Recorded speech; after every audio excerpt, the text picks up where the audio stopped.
I'm sat in my chair, laid back, feet up, chilled as fuck, hands behind my back, as the teacher puts on another video about Dave Ramsey. Now we're all in the class watching it collectively, learning about how this guy went from debt and bankrupt to financially free. And then all of a sudden, the fucking door starts banging. Something like that. Teacher gets up like that, like, what the fuck is happening? We're all like looking around, like, what's about to happen? Someone about to like come in here and shoot us all. And he goes over to the door, he opens it, and the thing you would expect the least after hearing a bang like that: three cute nurse students. The school I go to is a trade school, so pretty much there's like all different types of trades here. And these three cute nurse students were looking for blood donors. And here is literally what they said. Hey guys, we're looking for blood donors for our to practice drawing blood. If you guys want to participate, just raise your hand, then you guys can come with us. Every single time they come into our class, which has happened at least 5 to 6, 7 times, no one said anything. No one's had the confidence to actually raise their hand to be like, yeah, I want to blood draw. I want to draw blood. Everyone just is so kept to themselves and like, yeah, no, I'm good. I'm okay. I don't really want to draw blood. I don't really want to do this. But today, something real different happened. Me and the guy next to me goes, yo, AJ, I'll go if you go. And I was like, wait, really?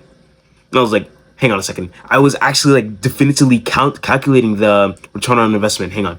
If I go and I draw my blood, what's that going to do to my social skills and my confidence levels? I was thinking, I was like, okay, whatever. Fuck it. Let's do it. We both raised our hands at the same time.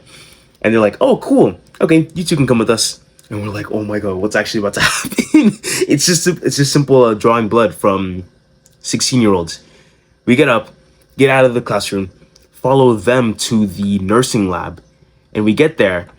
And bro, we get put down in these different desks. You know the place where you went when you had to draw your blood. We pretty much went to like a mini version of that.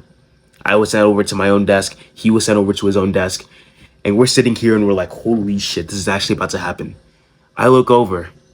The guy that's taking my blood is not is not one of the three cute nurse ladies. Oh. It's instead this other guy, a bit chubby, but that's all right. It's another guy, and he's a bit off, but that doesn't really matter.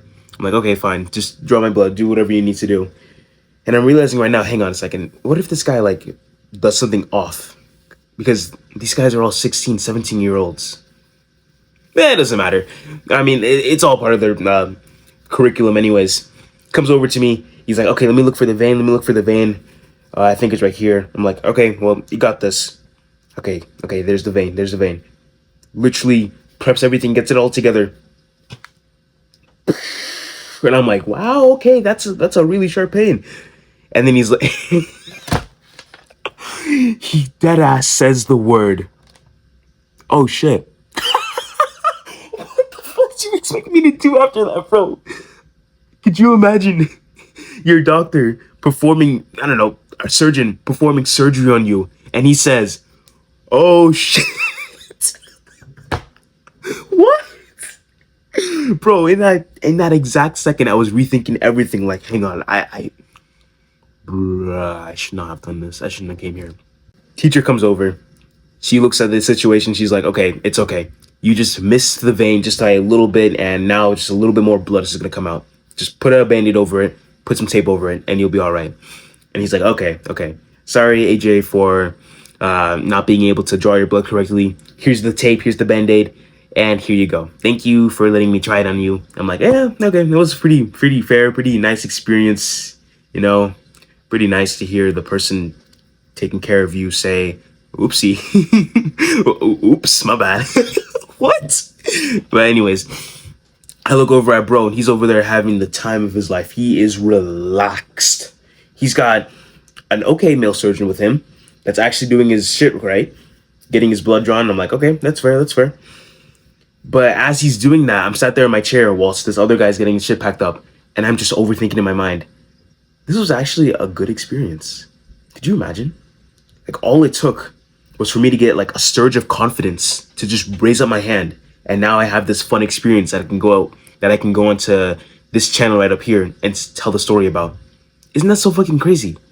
Me raising my hand and bro raising his hand too as an act of confidence or courage, we could say that's courage too, is actually gonna like help my own life development simply because I just decided, okay, why not? Why not just, take life by the balls and just go forward? So, before we even get into this video, who the fuck am I? My name is AJ, 16-year-old dumbass on self-improvement, trying to help you be more confident, trying to help you level up somewhat. Scroll down right now, join our legion, click the subscribe button. You know what to do. Don't be a dummy. So anyways, yeah, confidence. And for this specific video, we're going to talk more about social confidence. Confidence is just you having the skill of being more experienced in a certain niche or topic. So, for example, you would have so much more confidence your 5th season into playing Fortnite. Like, let's say you started playing Fortnite, I don't know, season 5, chapter whatever, and then you kept on playing, and now it's chapter 10 or season 10. Imagine the level of confidence you'd have at this game or this stage compared to this stage. You'd have so much more, right? Because of the experience, the time in between it, and the level of volume you have with it. That is such a key factor. Volume plus experience is what builds confidence. That's literally all you need to take away from this video. Volume and experience. But I'm gonna go into a little bit more. Another part when it comes to building confidence is your mental health. This is quite literally the step 0 of every single video. If you don't have your mental health in check, if you can't sit down and focus your attention to one single person talking on the screen for about 10 minutes, if your attention span is that fucked, or if your mental health is that shit, or if you're like down in the depths, down in the dumps, real shitty day, wake up, jack off, already started the day off with like 20% testosterone, scrolling for another hour and a half, finally have to go to school, feel, what's the word? I don't know, moody, in the bad mood, hoodie, sweatpants, not really feeling like it. You see all the groups of people you can go up to and actually approach. You see all the different areas that you could actually improve in with your social skills. You don't do that because your mental health is so shit.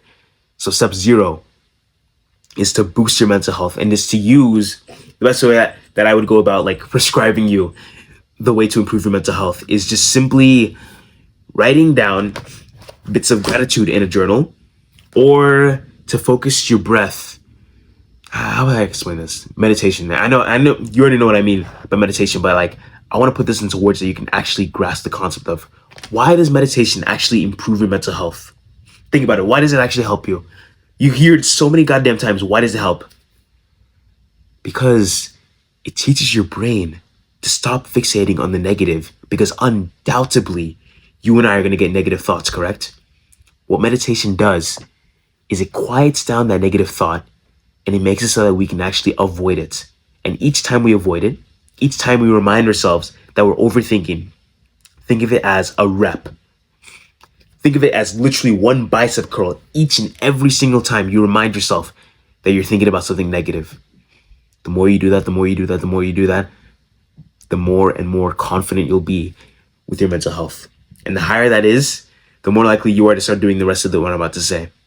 That is step 0. Now, step 1, pretty goddamn simple, pretty self-explanatory. I won't even go that long into it. All you need to focus on is getting more reps. Just like if you wanted to build bigger biceps, all you would do is get more bicep curls in.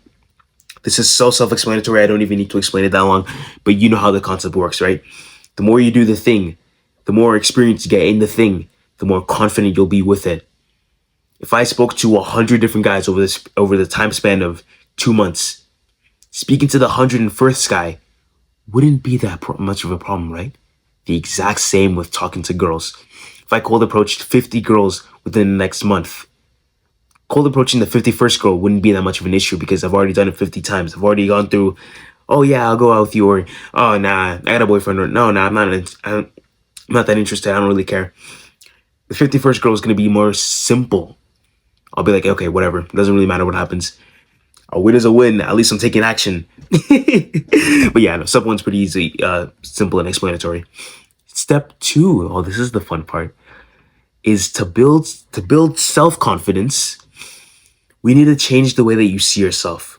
You see, there's this book that I absolutely love. I have never read it before, but I see it so many goddamn times, and it's so absolutely true. Cybernetics. And he speaks about the way that, okay, hopefully you can understand what I'm about to say here. Your subconscious mind drives the majority of the things that you do. And here's the crazy part. It determines the habits you do, the way you do things, and pretty much what else? The way that you see yourself. But the weird part about this, the way that you see yourself also determines the things you do on a daily basis. So think about it right now. You, you probably go to school, you probably go to college, you probably go to work. How you got into whatever environment you can think of and how you sat down into that chair, you didn't consciously think about it. You didn't use your prefrontal cortex to think, I'm going to sit in this chair like this. You used your subconscious mind and it drove you into that chair. Sit down in the way, however you usually sat like. The same for this chair right here, this fucking chair I'm in right now. My subconscious brain was the one that got me into this chair, however it did, and I don't even remember being put in it. Like, yeah, okay, I can think of the time that I walked into here and sat down, but my subconscious mind drove that. So the question at hand is, if the way that you see yourself affects your self-confidence, how can we change that so that it helps you and I get more social and get better results? Affirmations, journaling, and meditation. I haven't read that book, and I promise you when I do, I'll actually make a new video about this. But the way to actually build self-confidence is to change the way that you think about yourself. It's to actually start saying shit like, I am confident, I am this, I am that, I am strong, I am dominant, I am this, I'm whatever. Because when you say shit like that, in a weird way, your body starts to emulate that form because your body knows, how would I explain it like this? What you say affects how your body reacts. And what you think of also reacts towards your body. So if you start thinking of a sexy girl right now, and you start thinking about all the things you could do with her, oh my god, about this, about that, your dick gets hard. All you had to do was just visualize it and start thinking about it, and your body reacted. And how did your body react? With testosterone. So, by knowing that that's already true, why don't we mentally reframe our mind and think, okay, we're already confident, we're already sociable. Social, all we need to do is just get more reps in. And undoubtedly, you'll be more confident after pursuing that procedure. After tricking your brain to think, okay, we are more confident, we are more social, we are more likable, we are more disciplined, we are more respected. Because why not speak good into your life? You know what I mean? Except for the times you need to be humble and humiliative. But even then, journaling does a really good job with doing that. Especially when you look at the things you've been doing and you're like, okay, I still do this thing because I still see myself in this kind of a way. Bro, there are this shit goes deep and deep and deep, much deeper than you think. The way that your mannerisms, the way that you talk, the way that you speak, the way that you walk, all has to do with your self-image as well as your subconscious mind. Pretty much like turning the gears in the background. It's just your prefrontal cortex has to notice it whenever you're about to do something that's a little bit off. That's, what's the word? Off routine, off pattern. Your subconscious mind follows this pattern. What we're trying to do is use our prefrontal cortex to break this pattern and to implement a new one, which is to think highly of ourselves. Also, quick little tip for confidence: stand up straight with your shoulders back whenever you're out and you're about. This is quite literally one of the easiest principles I could teach you because, bro, this is Jordan Peterson talked about this so much more.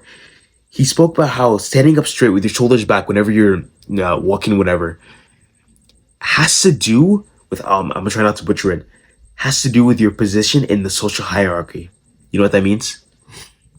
So pretty much how you walk around, fucking closed in shoulders, neck leaned over, scrolling on your phone like this, pretty much just determines the level of attention you get from people around you. And that, it's so weird.